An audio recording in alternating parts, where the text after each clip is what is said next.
Muito boa noite, empreendedores, empresárias. Tudo bem com vocês? Muito boa noite. Tudo bem por aí? Boa noite. Ai, Paula Tucunduva chegou. Vamos lá. Boa noite, Aline. Tudo bem? Muito boa noite, pessoal. Vocês me escutam bem? Vocês estão me escutando? Ai, que linda! Tá boa, querida? Tudo bem, Paola? Eu tô bem, e você? Tudo em ordem. Vocês me escutam bem? Então, tá tudo certinho com o meu áudio? Bom, eu tô te ouvindo, mas acho que o pessoal também tá dando feedback aí que sim. Ótimo. Boa noite para todo mundo. Boa noite para Paola. É a segunda edição do Conversas de Alto Impacto e a gente tem aqui uma grande empresária, uma especialista em liderança, em mentalidade, coach, deu aula no Meu Sucesso durante muitos anos. Você é um presente que o Meu Sucesso me deu, assim, porque eu te admiro muito. A Aline está aqui, não vai mentir, né, Aline? A Aline, lá do Meu Sucesso, trabalhou comigo muitos anos também. E vai ser muito legal e importante esse nosso papo de hoje, porque a gente vai falar sobre um gargalo na vida de muitos empreendedores, que é a mentalidade, né? E como que a gente. É verdade, você tá de rosa também, Paula? Tô, Deixa eu olha, um ver. pouquinho mais escuro que o seu, mas tô.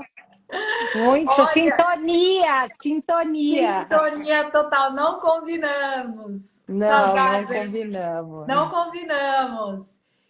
Bom, a gente vai falar sobre mentalidade hoje, que é muito importante. O título, então, dessa conversa de alto impacto é o que te impede de crescer.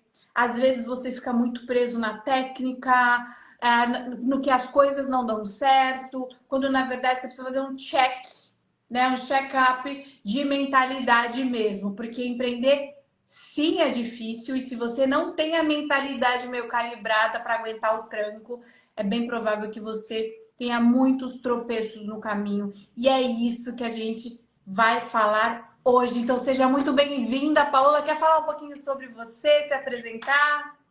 Imagina, querida, fico muito feliz de estar aqui com você, maravilhoso. Também admiro demais seu trabalho e, né, assim, todo o profissionalismo que você sempre trouxe para as aulas do Meu Sucesso, né? A gente interagia muito para construir cada um daqueles conteúdos e admiro demais seu trabalho. Fico muito feliz aí você com essa jornada e poder estar aqui com você. Eu sou assim uma empreendedora desde que eu nasci. Eu acho que eu herdei isso do meu pai, que é empreendedor, e a vida inteira acompanhando o meu pai no trabalho dele e aprendendo, né, o empreendedorismo na prática. Eu digo que eu fiz faculdade de administração na Getúlio Vargas e, em paralelo, a faculdade do empreendedorismo com meu pai, trabalhando e aprendendo na prática a empreender. Isso é uma coisa que faz parte da minha natureza, uma grande paixão, e tive a oportunidade de trabalhar durante 10 anos com meu pai, depois de formada, na lavanderia dele, até que eu o convenci a me vender uma pequena divisão da empresa dele e que se tornou a minha lavanderia no ano 2000, começando a minha carreira solo como empreendedora na lavanderia industrial, lavando uniforme de fábricas, um mundo muito masculino, mas que eu me encontrei e me dei muito bem. E um pouco tempo depois, meu marido veio trabalhar comigo. Eu brinco que são dois capítulos muito diferentes: empresa familiar, trabalhar com o pai e trabalhar com o marido. É uma experiência tão diferente, mas muito enriquecedora. Tive a oportunidade oportunidade de ser professora na Fundação Dom Cabral para o programa de empresas Que é familiares. incrível, né? E é maravilhoso, um dos programas mais bonitos. A Fundação né, uma instituição de ensino exemplar e muito reconhecida. E esse programa de empresa familiar que eles têm, que eu sou completamente apaixonada. Peraí que saiu seu áudio para mim. Paola, saiu? Não, ainda não. Eu acho que eu Agora tô... voltou, Voltou, voltou. voltou. É que tocou o telefone aqui, sabe como é que é? Eu avisei meu marido, estou entrando numa live. E em vez dele ler a minha mensagem, ele tentou me ligar, mas foi tudo bem. Ai, ai. E é mais de. Então, é muito interessante essa experiência. Trabalhamos juntos durante um tempo. Depois de um tempo, eu me apaixonei pela área de coach, de ensino.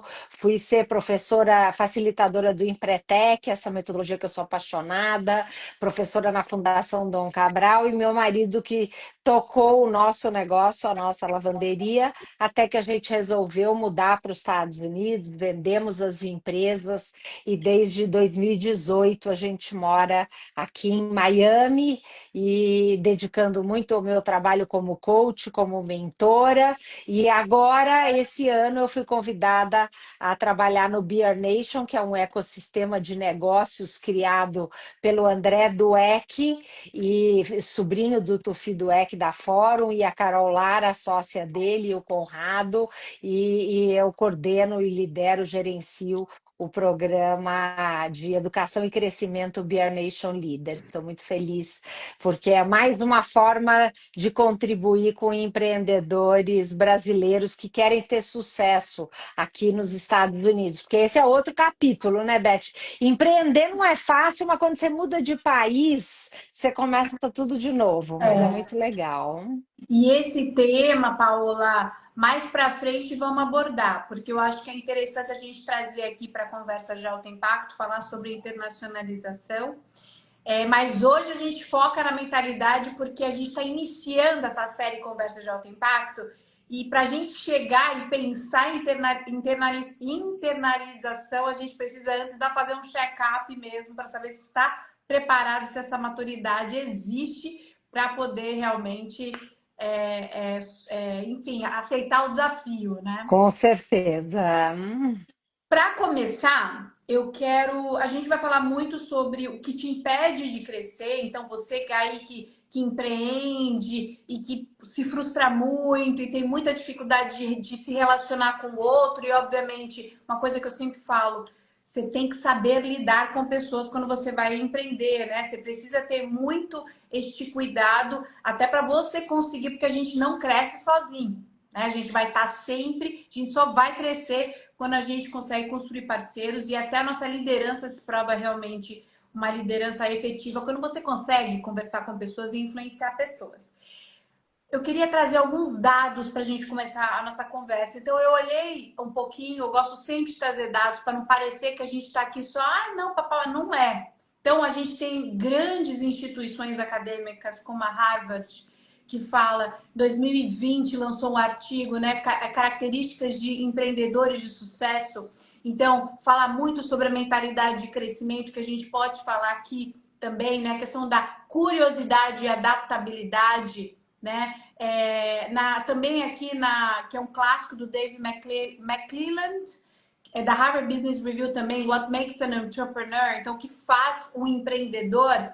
Então é muito a questão de iniciativa, de mentalidade também de crescimento, né? Então temos da MIT também que fala sobre a mentalidade empreendedora, também alguém resiliente, orientado à inovação, né? Quando a gente pensa em inovação, a gente já imagina uma pessoa que não foca no problema, mas busca inovação, busca soluções, né? A questão da experimentação em criatividade, né? Stanford também, sobre mentalidade de crescimento. Então, eles trazem bastante isso, a capacidade de resolver problemas, a tolerância à incerteza, que são pilares importantíssimos do empreendedorismo.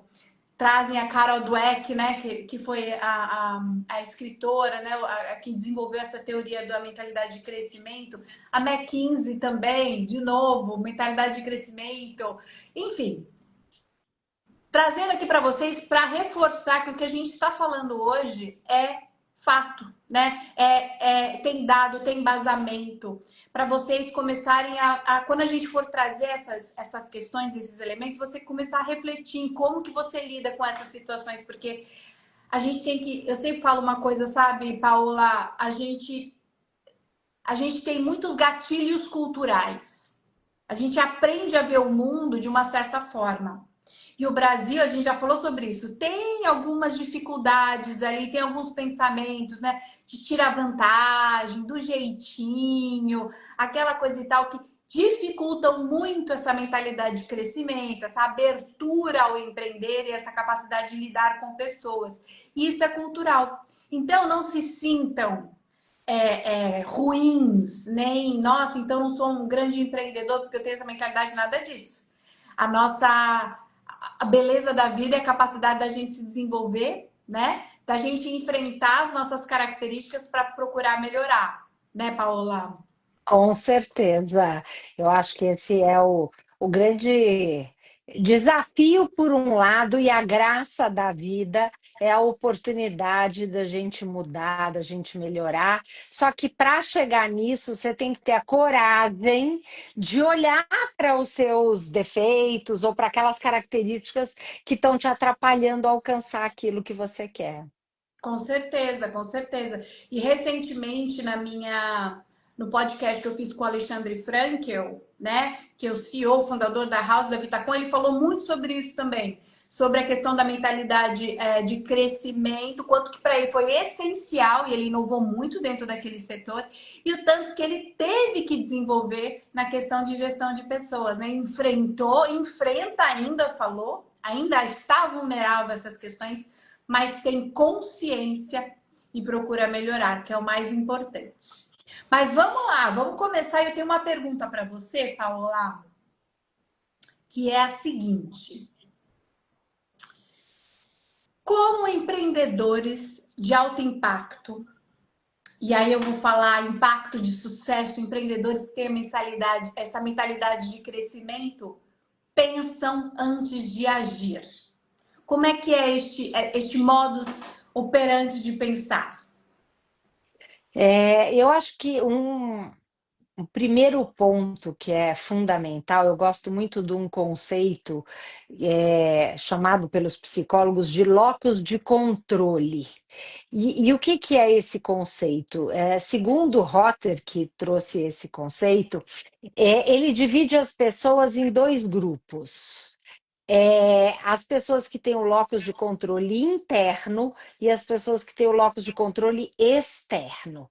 O que, que é, qual é a diferença e como que isso impacta na nossa vida? As pessoas que têm locus de controle externo, elas estão sempre buscando um culpado, buscando uma razão fora de si para aquele seu resultado, seja um resultado positivo ou seja um resultado negativo. Então, o que que acontece? Quando você põe esse olhar no externo, você se sente impotente. E você fala assim: bom, se eu não estou indo bem por causa da política, por causa da situação econômica do país nesse momento, ou por causa de um concorrente, ou por causa do meu sócio, ou por causa de um fornecedor, é algo que eu não tenho como mudar, então eu me deprimo, eu me desanimo e eu paraliso. Já as pessoas que têm o locus de controle interno, elas olham nesta mesma situação e automaticamente disparam um pensamento. O que que eu posso fazer de diferente para chegar no resultado que eu quero? Vamos dizer, o que, que dentro do que está no meu controle eu posso mudar para ter um resultado melhor. E isso te dá energia, te dá motivação, te dá ânimo, te dá coragem para fazer o primeiro passo. E aí eu gosto de trazer um exemplo, porque eu acho que você fala assim, puxa, mas como assim? Vamos fazer uma analogia. Vamos imaginar uma loja num período de baixo de faturamento, que as coisas não estão indo tão bem, você tem uma loja, seja de papelaria, de roupa, o que for. Você, como dono do negócio, você tem alguns funcionários que trabalham lá. Quem entra com essa mentalidade de que o problema está fora, é a economia, é o Brasil, é o país, é o concorrente desonesto, a pessoa chega na loja desanimada, porque ela fala o quê? Eu sou uma vítima desta situação, então eu não posso fazer nada. Já chega carrancudo, com semblante pesado, já preocupado porque não vai dar nada certo, porque não vai ter venda, porque vai faltar dinheiro para pagar as contas. E isso vai reverberar na equipe. Todo mundo entra nessa mesma vibração negativa. Já o empreendedor, o dono desse negócio que tem o locus de controle interno, ele para e pensa: bom, o mercado não está para peixe, a situação não está fácil. Agora, o que, que eu vou fazer de diferente para chegar no resultado? Então, eu estou trabalhando meu marketing, minhas redes sociais, nós ligamos para os clientes que visitaram a loja ou que há muito tempo não visitam a loja. O que, que nós vamos fazer para bater a nossa meta de venda hoje? Então já chega na loja cheio de energia, com um sorriso no rosto, cumprimentando todo mundo, perguntando: cadê aquele cliente? E tal. Aí entra um cliente, comemora, e as pessoas que trabalham com ele entram nessa mesma vibração e começam a agir. O que eu acho mais importante, que é o que faz a diferença, né, Beth, é que a partir desse pensamento, um te paralisa e te desanima, e o outro te faz se movimentar para fazer algo. E quando você começa a fazer, o resultado começa a aparecer. As pessoas se animam e começam a fazer também. O resultado vai aumentando e quando você menos espera, você alcançou esse resultado. Então, para mim, eu gosto muito desse conceito porque eu acho que ele traz a raiz da grande diferença entre as pessoas que têm sucesso e aquelas que acabam tendo fracasso ou se frustrando. É a capacidade de exercer autonomia, né? Que é justamente você se responsabilizar. E isso é de uma maturidade, né? Não só na hora de liderar, mas de ver a vida, né? Porque tem tanta gente que eu fico pensando assim, sabe, Paola? Essa incapacidade de se responsabilizar, que é justamente isso que você falou, né? De ter este controle dentro de si, é também uma forma de se acovardar do mundo, né? Porque você, de uma certa forma, fica sempre à mercê das circunstâncias. E o empreendedor, ele tem que ser quem? Ele tem que ser aquela pessoa empreendedor e uma pessoa madura, de uma certa forma, né? Tem que ser aquela pessoa que olha para as circunstâncias e fala: opa, né? Como que eu posso modificar isso, ou deixar melhor, ou transformar, ou seja o que for, né? Pegar realmente a responsabilidade daquilo que está acontecendo, assumir essa. Isso é uma liderança de altíssimo impacto, né? Isso é o protagonismo, né? E o Protagonismo. que eu acho é assim, não é que para essa pessoa o mundo lá fora está diferente. Não, a situação econômica é a mesma, tem as mesmas consequências, mas é a mentalidade dele que muda tudo. E É. aí, com isso, o resultado dele também é diferente. Sim, e eu sempre falo, eu acho tão mais fácil viver a vida com essa percepção de controle, porque aí você vive no modo ativo, não reativo, É. né? Porque viver no modo reativo é um sofrimento sem fim, né? O que que você faz com aquilo que te acontece? E a vida é um tombo atrás de tombo, né? Você fala. E você sabe o que eu acho que é o interessante quando a gente começa a analisar, e eu vejo que tem muitas pessoas, porque você tem que ter coragem para você olhar para você mesmo e falar assim: peraí, talvez eu tenha errado, eu falei ou eu fiz alguma coisa que prejudicou o meu resultado. E aí isso, vamos dizer, é um impacto, é uma dor. E tem algumas pessoas que ficam presas nessa dor e travam. E tem algumas pessoas que falam assim: não, mas peraí, tem um lado positivo. Se a culpa é minha, eu posso mudar, porque o Exato. meu comportamento, a minha atitude. Então, você escolhe o lado que você quer olhar. Você vai ficar gastando a sua energia para ficar se lamentando e se sentindo culpado, ou você vai gastar a sua energia para falar assim: peraí, tem um lado bom. Se fui eu que fiz, eu posso corrigir. Então eu tenho o controle, eu tenho o poder para mudar isso. E isso me traz energia. E isso é uma escolha. E uma escolha que você tem a cada momento. Então, um convite que eu gostaria de fazer para quem está nos assistindo agora é: que escolhas você tem feito? E a cada minuto você pode mudar essa escolha. Então, para e pensa, respira. Esse é um conceito. Eu sou fã dos 7 hábitos das pessoas altamente eficazes. Stephen Covey, para mim, foi assim um autor maravilhoso, né? Uma Vou grande procurar, inspiração. vou Procura, procurar. você vai amar, é um livro maravilhoso. Mas esse conceito ele traz bem no começo do livro, é um conceito bem simples. Entre algo que te acontece e como você responde a isso, existe um espaço de escolha.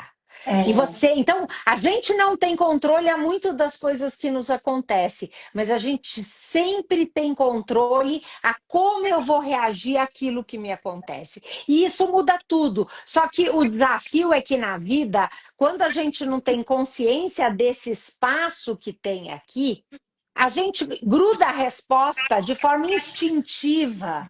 E aí a gente reage, a gente não pensa para agir, avalia as possibilidades que a gente tem, entendeu? Então, é. esse que eu vejo que é um grande desafio que a gente vai ter para encarar. E isso, Paula, é muito interessante, porque é justamente esse tempo realmente de escolha. E a pessoa que não tem a consciência, o líder que não tem essa consciência, ele fica à mercê dos sentimentos. E os sentimentos são perigosos, né? Todo sentimento que a gente tem. E, de novo, gente, não é uma questão de, não, você não consegue controlar seus sentimentos. Nós somos seres humanos. Nós temos É. nossas experiências, nossos gatilhos, nossas culturas, enfim, né? Mas eu sempre falei isso até para as minhas, para minha equipe, mentoradas, eu sempre trago isso muito. Toda vez que subir o sangue, não responda. Para. Não Respira, respira. respira. Não é hora. Fala assim, ó, com licença. Depois a gente conversa. Eu vou tomar essa decisão em um outro momento, porque você pode ter certeza. Se vem aquele ímpeto de falar, já é uma reação, já é um sintoma, já é algo que com certeza mais para frente você vai acabar É, se, com não certeza. é se, Se arrependendo se se você falar arrependendo. demais e se você para e pensa, você analisa, você sempre tem boas alternativas, entendeu? Então esse é que é um desafio. Falando em alternativas, eu tenho uma programação no Instagram que me limita o uso por dia. E aí ele bloqueia de repente. Eu vi um sinalzinho aqui, eu esqueci de tirar isso da configuração. Então pode acontecer daqui a pouquinho. Se eu cair, não se assuste. É que eu não consigo entrar na configuração agora. Mas se eu cair, você fica calma que eu vou, arrumo, E ajusto e volta. volto, tá Não, bom? tudo bem, tudo bem. Não, tranquilo. Mas então, esse assunto é muito interessante, Paula, e é muito importante porque eu acho que aí tá essa consciência, que inclusive está no título dessa live, né? Ela é a base de tudo. Inclusive, porque assim, se você tem uma mentalidade mais consciente, que sabe olhar para si, que com certeza você está mais propenso a ter essa mentalidade de crescimento, a aprender com as coisas, a ter uma perspectiva diferente. O outro não vira seu inimigo, né? O outro, Exato. ele não Não, a é. gente cocria, a gente aprende, a gente cresce, né?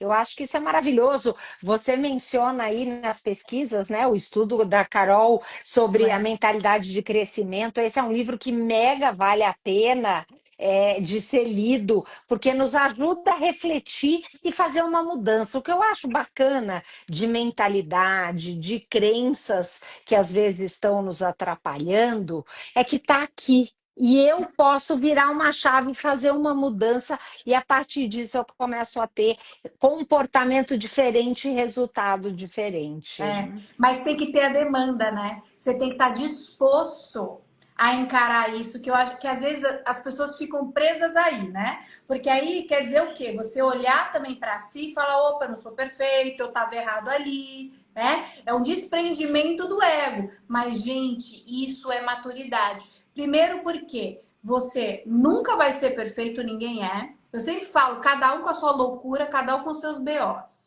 Sabe? Tá todo mundo no mesmo lugar de dor, sofrimento, prazer. A gente tá no mesmo ciclo.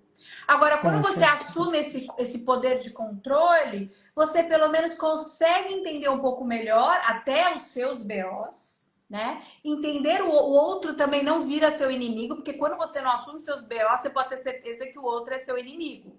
Como que você vai liderar assim? Como que você vai construir algo de valor com uma cultura saudável? Né? Se você está preso ali no teu ego e tudo é uma luta com o outro o tempo inteiro, né? Você tira o propósito do empreender, some. Porque vira um Não, propósito do some. ego.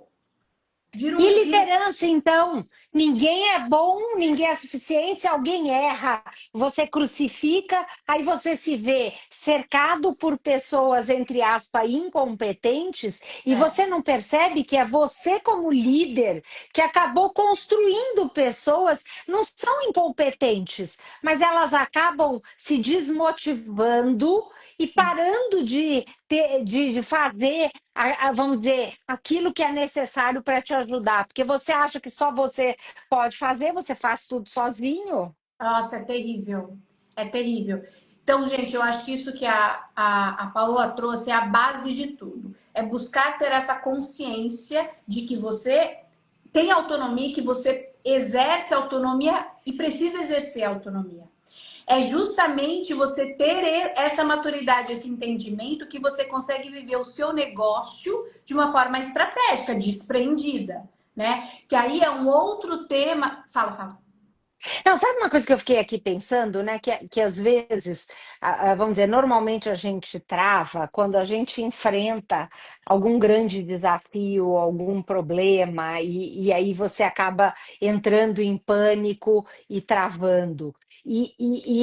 Na verdade, quando você consegue entender que você tem esse espaço de escolha, respirar fundo, que é aquilo que você falou.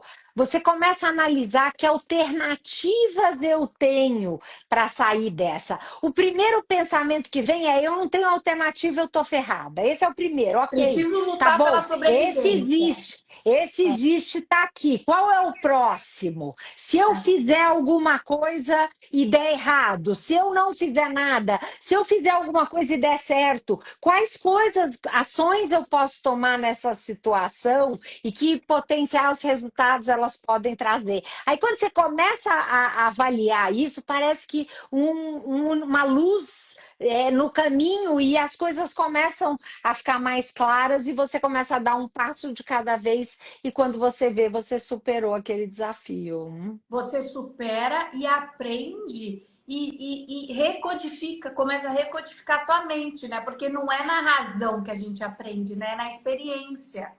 Então, é justamente. E o líder, o empreendedor de alto impacto, de sucesso, ele vai estar o quê? De frente na batalha o tempo inteiro. Então, se ele não Exato. tem. Se ele não faz esse check-up de autoconhecimento para saber os BOs dele, etc., ou ele desiste, ou ele culpa o outro, então ele não pode fazer nada porque é economia, porque isso é covardia, que a gente falou, é uma forma de se acovardar. É a economia, é a política, é aquilo outro, é o Zezinho, é o fulano, nunca é ele, né? Aliás, fica já o check-up aí para vocês fazerem, empreendedores. Se o problema é sempre o outro, já é um alerta vermelho para você. Você E precisa. a gente fala muito de protagonismo, né? Seja o protagonista da sua vida e não seja vítima. E o que eu gosto desse conceito é porque ele tangibiliza um pouco isso. Quando eu começo a achar que é tudo externo, que tem a culpa, e aí eu estou me vitimizando, e quando eu puxo para mim a responsabilidade, eu estou sendo protagonista da minha vida. Com certeza. E quando você faz isso, que é o que a gente falou, e vai puxar o gancho para a nossa próxima conversa, o outro não vira inimigo. O outro não vira aquela pessoa que você precisa estar sempre de retaguarda. Ele vira uma pessoa para co-criar.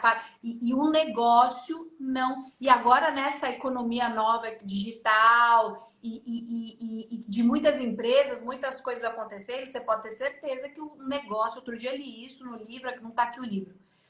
Nenhuma empresa vai se sustentar sozinha. Então, assim, se você tem dificuldade com pessoas, é porque você ainda tem uma dificuldade com si, que precisa olhar com carinho e enfrentar para que você destrave essa próxima etapa do teu amadurecimento como pessoa e como líder de um negócio, né? Não, e olha só, né, que incrível. Porque a gente tem uma tendência a achar que os concorrentes são meus inimigos. Eu sempre aprendi com meu pai desde cedo. Meu pai fundou a Associação das Lavanderias. Eu tive a honra de poder ser presidente da associação por um período. E ele sempre me ensinou a importância da gente se relacionar com os concorrentes. E assim fiz intuitivamente, quer dizer, aprendendo com ele desde cedo e quando eu assumi o negócio também. Em 2004, quando a nossa lavanderia pegou fogo, queimou tudo, eu não tinha uma máquina de lavar roupa.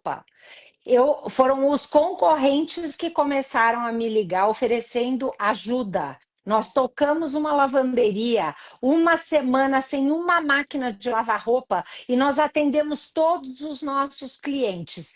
Teve concorrente que a gente entregava um determinado material, ele lavava e devolvia. Teve lavanderia que falou assim: à noite você pode vir com seus funcionários e operar a nossa lavanderia à noite. Nós tocamos durante uma semana sem uma máquina de lavar roupa. Então, isso faz toda a diferença. Na verdade, você percebe que quando você cria uma mente, que na verdade o coletivo constrói junto, essas coisas se manifestam, né? Se manifestam.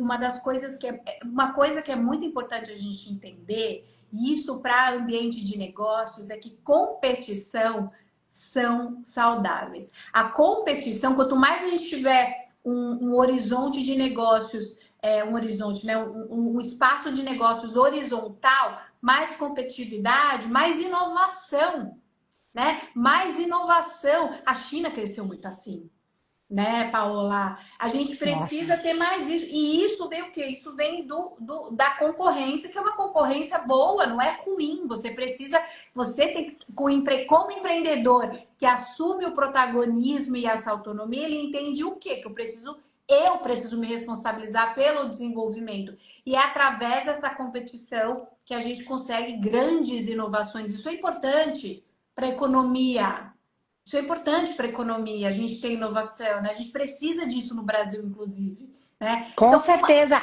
E eu acho que quantas vezes, né, vamos dizer, sempre aprendi com os concorrentes e admirei coisas boas que eles estavam fazendo, e a partir daquilo eu falava, gente, como é que eu posso fazer alguma coisa exatamente. parecida? E aí, óbvio que eu ajustava no nosso jeito de fazer, e isso fazia com que a gente melhorasse. Então, eu acho que É, isso é tão importante, nos impulsiona, né? muito importante. Uma outra coisa que eu gostaria de reforçar, agora falando dessa. A gente começou falando, né, do relacionamento consigo e agora com o outro, quando eu durante a pandemia, eu fiz um projeto, uma série no meu sucesso, não sei se você lembra disso, mas plano de contingência, né? E no plano de contingência, a gente pegava empresas no meio da pandemia, tudo fechado. Pequenas e grandes empresas que estavam conseguindo fazer o negócio girar. Todas elas só sobreviveram porque tinham stakeholders, relacionamentos muito fortalecidos. Todos, todos, todos. Só, então, assim, como que você conseguiu? Como que você está conseguindo? Porque eu fiz um negócio ali com meu parceiro, ele vai segurar ali, o crédito vem depois, a gente está se ajudando. Foi assim. Então, assim, se você já tem essa dificuldade de relacionamento, você pode ter certeza que seu negócio vai ser frágil. Ele vai ser um negócio extremamente vulnerável. E isso é uma das coisas que eu percebo, né? Quer dizer, as pessoas, tem gente que fala, eu não gosto de gente, eu não gosto. No mundo dos negócios, sinceramente, é muito difícil se você não gosta de pessoas, porque seja como executivo de uma empresa, se você quer crescer, você vai ter equipe, você precisa de liderança, seja para empreender, eu acho que são duas coisas fundamentais para uma pessoa que quer uma vida profissional de sucesso, com raríssimas exceções de algumas profissões muito pontuais. Uma é a questão de lidar com pessoas e liderar pessoas, e você tem que ser apaixonado por pessoas, senão você está morto. E a outra é aprender a vender, porque não interessa, vendas é a alma de qualquer empresa. O Flávio Augusto, você conhece melhor do que eu, né? Ele fala muito e ele tem toda a razão. E aí, às vezes, eu escuto, hoje mesmo eu escutei uma pessoa falando assim: mas eu não sou boa para vendas, eu não levo jeito para isso. E eu falei para ela: isso não é verdade, venda é técnica e qualquer pessoa pode aprender.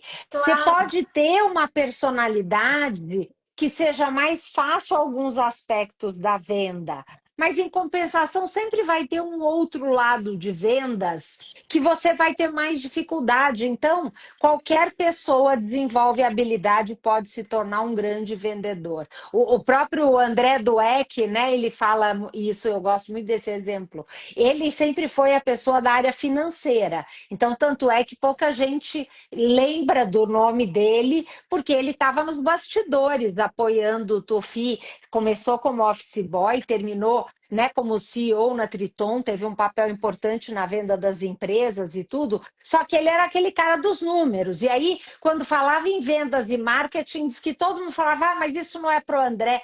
E ele falou, mas como assim? Hoje, aqui nos Estados Unidos, em todos os negócios que ele tem aqui, ele é o melhor vendedor, ele é a pessoa reconhecidamente mais marqueteira do negócio, e ele fala, foi desenvolvido conscientemente. Não é uma coisa natural, mas é uma coisa que todo mundo pode ter. E olha, fazendo esse link que a gente estava falando de autonomia, como que você vai ser um bom vendedor se você não tem esse desprendimento e não sabe ler pessoas, né?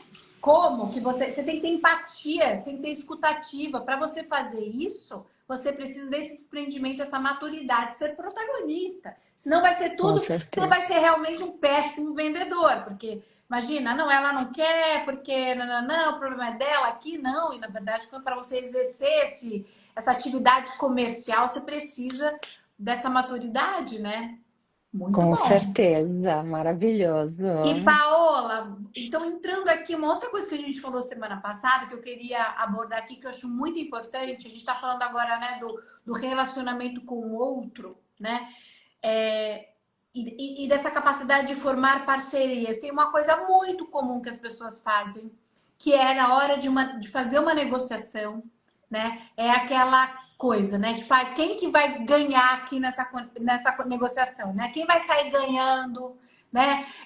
Não, ela tá levando mais do que eu, isso aqui tá desigual. De onde vem esse pensamento e como que isso nos restringe, nos limita? Eu acho que um pouco da nossa cultura latina, né?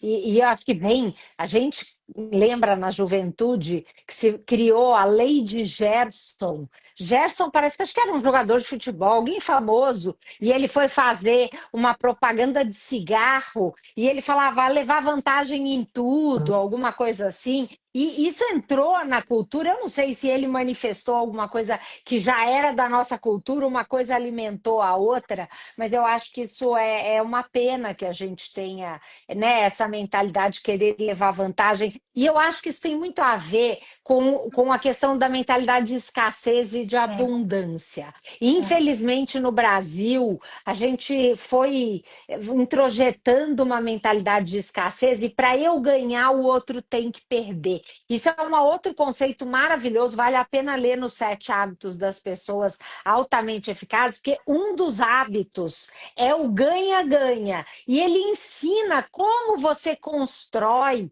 uma parceria onde todo mundo pode ganhar. Só que eu acho que por trás disso está em você acreditar que existe o paradigma da abundância. Tem recursos suficientes para todo mundo. Então, para eu ganhar, você não tem que perder. E aí a gente começa a desconstruir. Mas, infelizmente, no Brasil, eu acho que a nossa mentalidade está mais calcada no paradigma da escassez do que da abundância.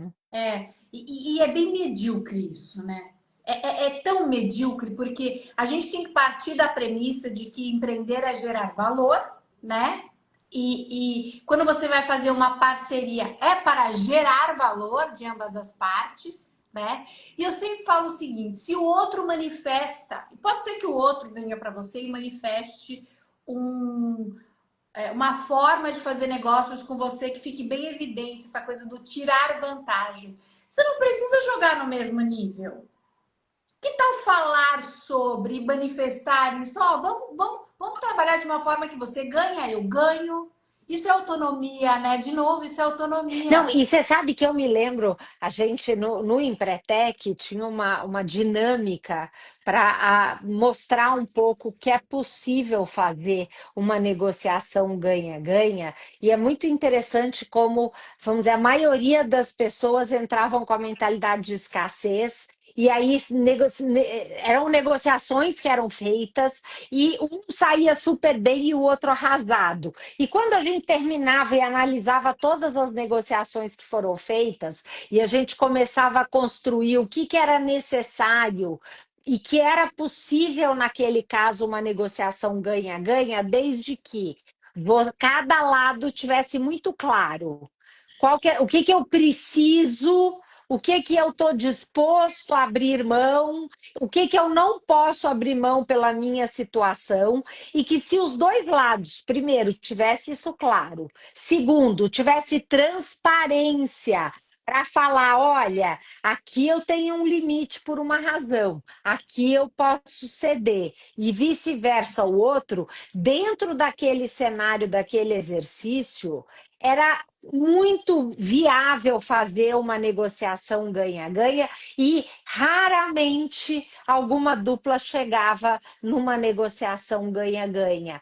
Por causa dessa mentalidade, a falta de transparência na comunicação, e às vezes a pessoa, por não ter essa clareza, ficava tentando esmagar e tirar vantagem do outro num item que para ele não era importante. Em É, contrapartida, num requisito, era uma negociação de compra e venda de um negócio, então uma das questões era receber o pagamento à vista, porque precisava daquele dinheiro. E às vezes ele ficava apertando tanto o preço que ele não precisava, em compensação ele abria mão de uma flexibilidade de pagamento que ele não podia, porque ele não tinha. Era melhor ele aceitar um preço mais baixo, mas receber à vista que aquele dinheiro era fundamental. Agora, claro, ele tinha um limite, ele não podia vender com prejuízo, mas ele sabia qual era o limite dele.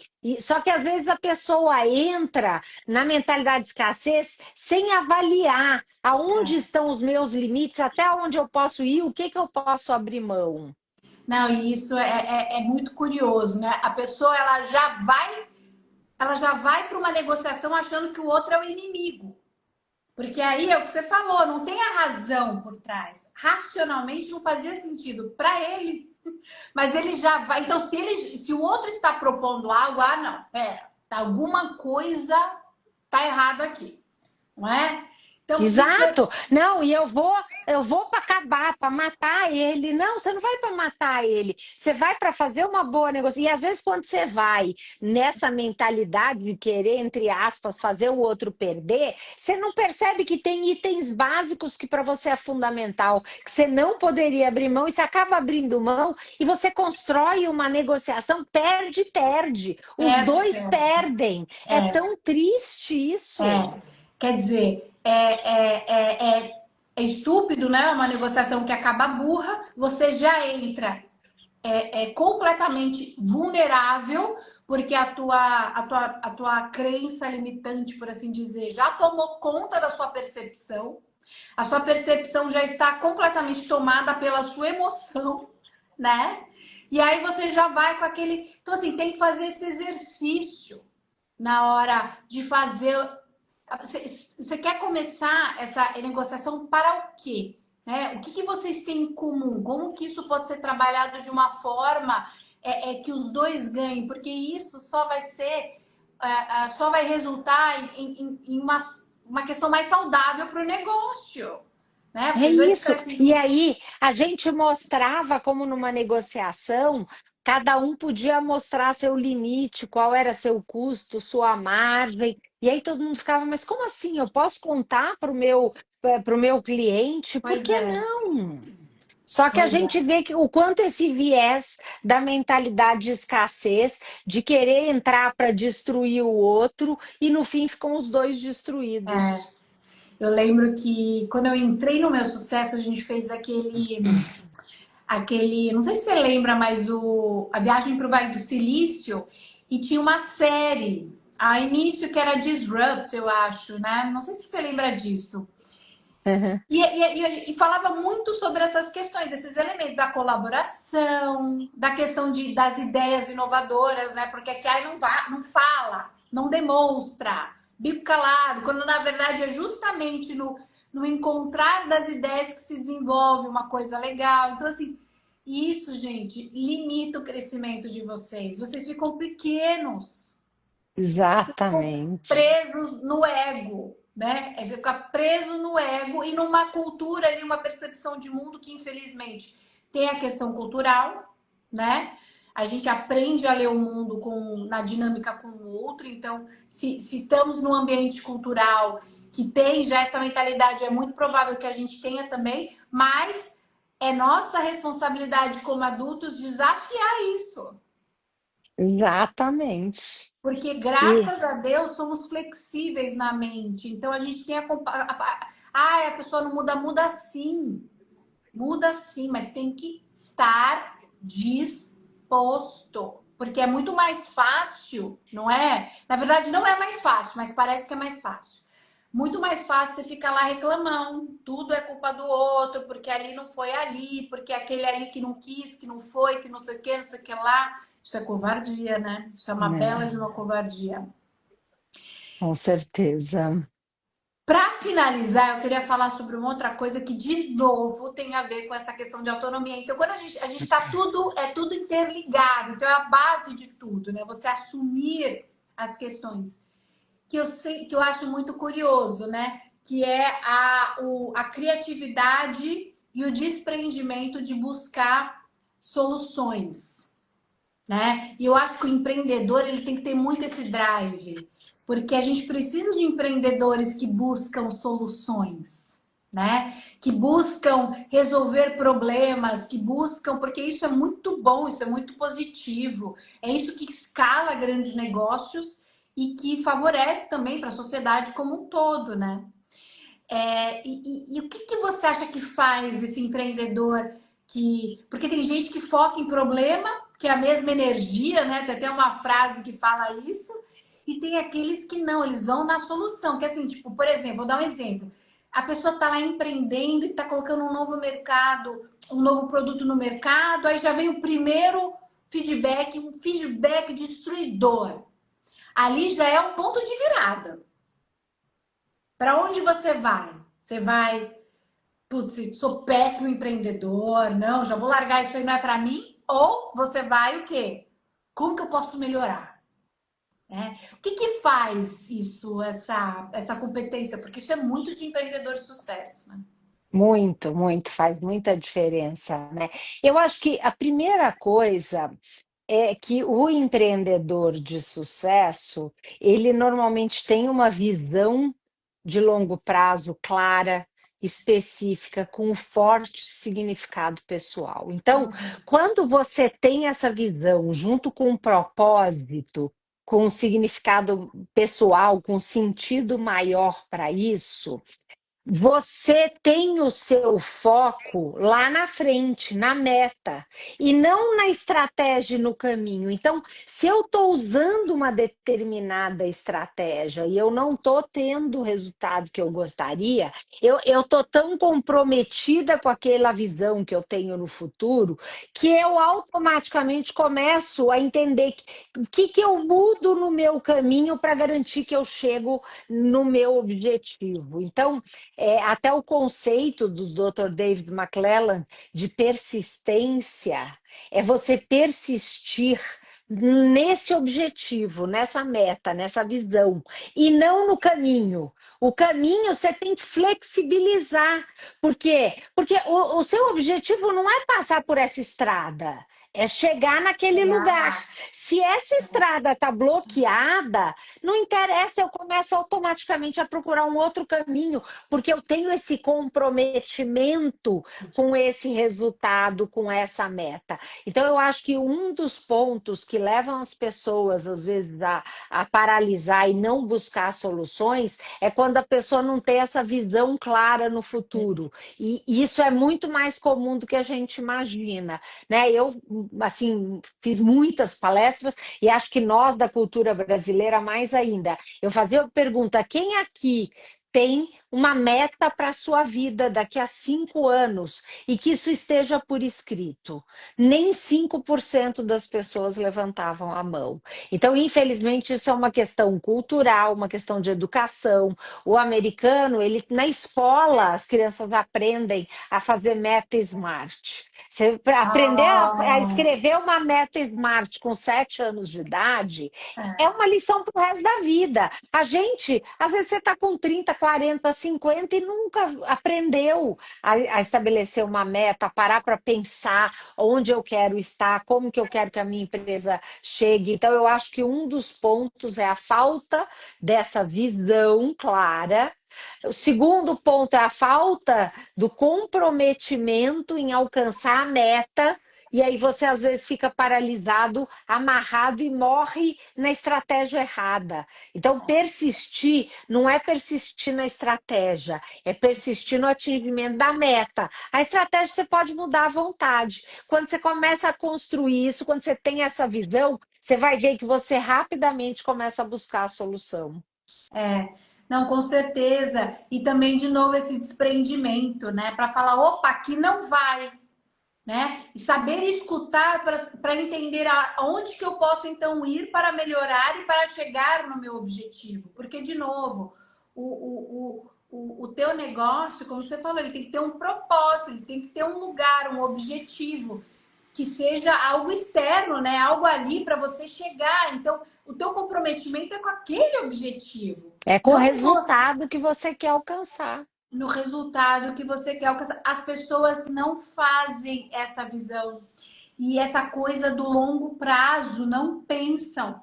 E é uma coisa que eu trabalhei muito semana passada com a doutora Magda Maia, que é de sustentabilidade, a gente falou muito sobre isso. Às vezes as pessoas querem os resultados tão rápidos. E aí inovam para ter resultados rápidos, mas é uma inovação burra que não é sustentável. Né? Não adianta nada você criar algo para o agora que amanhã não tem recurso suficiente para sustentar. Né? Então, essa dificuldade de exercer a visão a longo prazo, que é tão importante.